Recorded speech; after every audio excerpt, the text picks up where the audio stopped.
Welcome back to Shenik Shinra, and there's no way that we're getting Mega Man Star Force Legacy Collection in the big year 2025. Ladies and gentlemen, what is even going on? I have been completely bamboozled. Obviously, I was out doing responsible things and that, taking my brother to the GP for his appointment at the doctor's. And obviously, I was out in public when I saw the reveal of Star Force, and I just completely lost my mind because I absolutely adore these games, right? I grew up playing them religiously, how I played Pokemon, and especially as someone who was a very hardcore Pokemon fan, these were the only types of games that ever kind of gave me the feeling of what Pokemon could give me, in the sense that the core loop was so addicting. And it's quite ironic because these games were created, well, it started with BN rather, but this game was meant to be a continuation of that, whereby they were meant to be so-called Pokemon killers, but because of how good the games were, it ended up carving its own place in the genre, and nothing ever came close to filling its hole, unless it's been hollow since.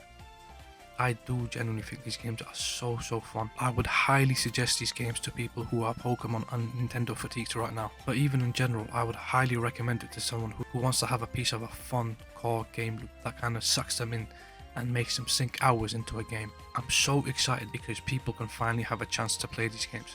But it's at the same time, it's so depressing. It's really disappointing and disheartening to know that they kind of screwed over Star Force for the Western fans, because it wasn't even in the Western Direct. The only reason why I even know about this is because while I was watching the Nintendo Direct live, I accidentally pressed scroll down rather, sorry, and when I did, lo and behold, right there was a trailer of Mega Man Star Force, and I jumped up like, what? Yo, what's going on?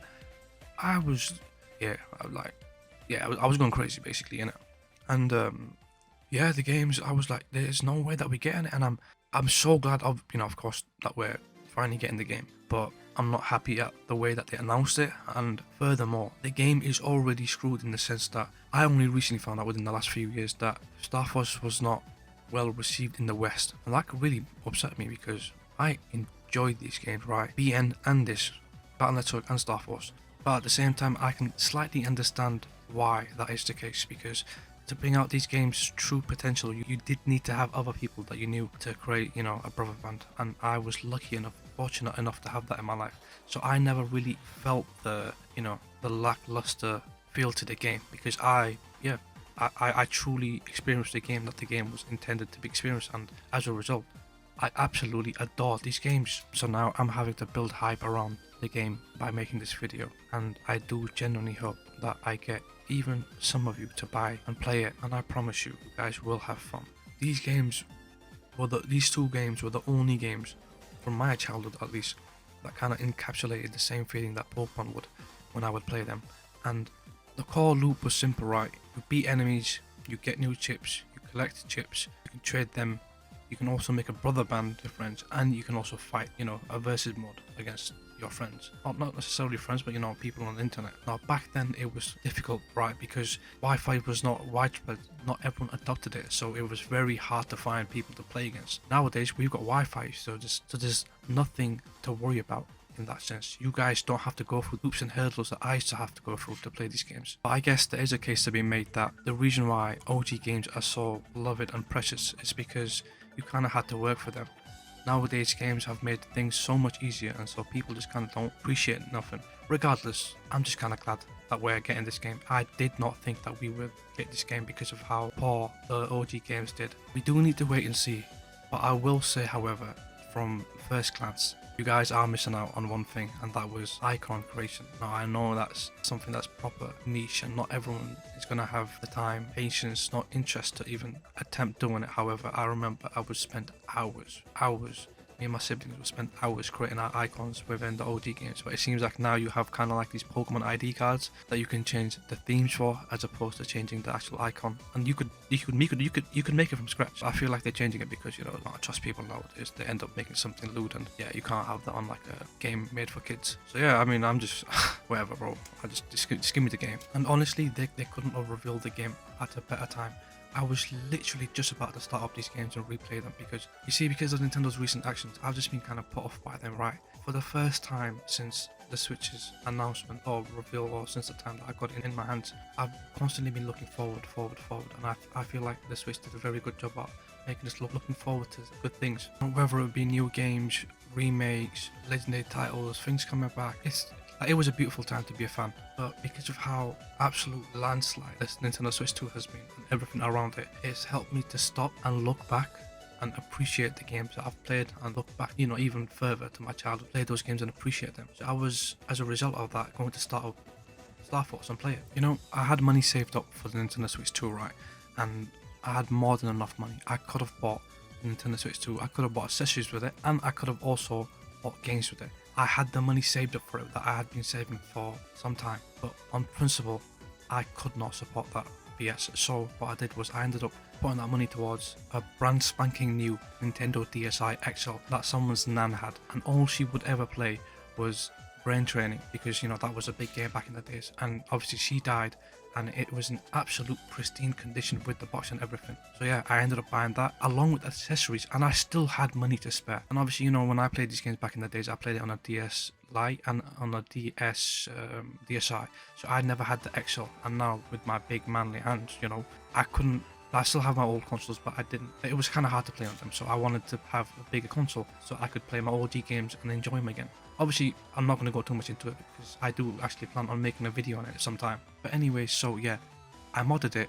I added my save files from my R4 times. I kind of centralized it, whereby I took the ROMs, I put it into there, I loaded it with cheats. I got my actual cartridges, I put the save files into there. I even downloaded the DX version, the fan-made DX version, even though I don't usually play ROMs. But because, I just wanted to have the ultimate experience. I just got off of finishing Fire Emblem Engage, and I went back. Game that I started playing first was Pokemon Diamond. I was just about to finish Diamond, and the next game that I was about to start up, Star Force 1. So Pegasus. I played Pegasus. One of my brother played Leo, the other played Dragon. I was about to play Pegasus, then make my way to Ninja, and then make my way to Black Ace. These games are very much like Pokemon, so I'm still going to go ahead and play the games on the DSi, and then obviously replay them on the Switch when they release. For people who are anticipating this game, and for those people who are even mildly interested, or even those people that don't have anything to play right now, I would say, if you haven't yet, go back and pick up Battle Network, play BN, and then as soon as that finishes, you'll have Star Force to look forward to. And I do genuinely think that now is the time that we start propping up other games against Pokemon. Pokemon as an IP has gotten too strong, and this is me as a die-hard day one Nintendo Pokemon fan. This is me saying it, bro. I agree. Pokemon needs to have strong competition, so that means supporting games like Battle Network, Star Force, Digimon, all these older IPs. But not just them, also support your Palworld, support the new one by Honkai, or the makers of Honkai and Genshin. I forgot what it's called, and all these other anime games that threaten Pokemon's existence, that threatens it, that makes Pokemon push itself like it used to back in the days. Make it go back to the very same Pokemon that I loved. Make Pokemon great again, Mapaga. Whatever that is. Pokemon, Game Freak, they've become a bully. They know they're putting out slop, and they know there's no one that puts out anything like them, and nor can they, because they bully them, right? So what do you want to do? You want to support the enemy, because the enemy of an enemy is your best friend, whatever the saying goes. I actually give these games a go, give these other IPs a go. I was so far up Pokemon's behind that, and I was never able to see any other game. To be honest, because of how my brain has been wired by Pokemon, I still find it hard to believe, or the concept of you being able to go from one evolution into another. So for example, Digimon is basically, you can evolve, if you want to, you can evolve from the Charmander, the Charmeleon, the Charizard, but you can also evolve Charmander to Ivysaur to Blastoise. You get me? It's stuff like that for my Pokemon rotted brain, I have to come to terms with. I guess what I'm trying to say is that I do like the realism Pokemon has. It just makes the creatures feel real and believable, and a world that is lived in. But the recent designs are so not like Pokemon that it did kind of help me make these other games more believable. So in a way, Pokemon actually helped me get out of Pokemon and into other games, and all of this could have been easily avoided if Pokemon took its time to make the games make the designs and I would have still been in my Pokemon bubble. But because of Pokemon's greed, the slop that it puts out, releasing full price prototypes of a game, if you can even call it a freaking game, wink wink, Scarlet and Violet, putting out DLCs before the game, you know, wink wink, CA, wink wink. So now instead we're here trying to discuss how we should go about tackling Nintendo and Game Freak's unchecked privileges in this industry by taking our business elsewhere and putting it towards games that actually respect our time, effort and money. So I guess what I'm trying to get at is that unlike these other Pokemon-esque type games, right, this Star Force is very unique in the sense that even for you Pokemon addicted fans, you can, like, Star Force can still exist or coexist, alongside Pokemon. You know, while you're trying to recover from your Pokemon addiction, you can still play Star Force. I mean, see how it goes, see how you like it, and if enough of you pick up the game, it will give Capcom an incentive to finally make that sequel that we've always wanted. And you know, these games are very near and dear to me. They hold a very special place in my heart, being like the legendary trio rather, from my childhood, Pokemon, Rockman and Yu-Gi-Oh! With the added effect of how I came across these games, which was while I was on my way to pilgrimage. Long story short, we just got done and there was a shop not that far from the Kaaba and my dad took me there. I still remember to this day. He was like, pick out a game, and obviously young me didn't know, so the guy started advising that you should maybe get him this game. My dad asks me, I'm like, I look at the game, I'm like, yo, this is legendary. And in that moment I was like, yeah bro, I gotta pick up this game right now. And young me instantly picked it up and never looked back, you know. I love these games. So I mean, yeah, I'm willing to admit that I do have a very strong bias towards these games. However, it does not take away from the fact that these games are enjoyable and fun. So I would once again highly urge all you fans, Nintendo fans, Pokemon fans, non-Nintendo fans, casual fans, all other types of gamers, to give these games a go. And I hope that I convinced, if I even convinced even one of you to try this game out, I'm a happy man. With that being said, I hope you guys enjoyed. Do let me know in the comments what you guys think. Subscribe, like the video, please buy the game, and I'll see you guys around. Johnny.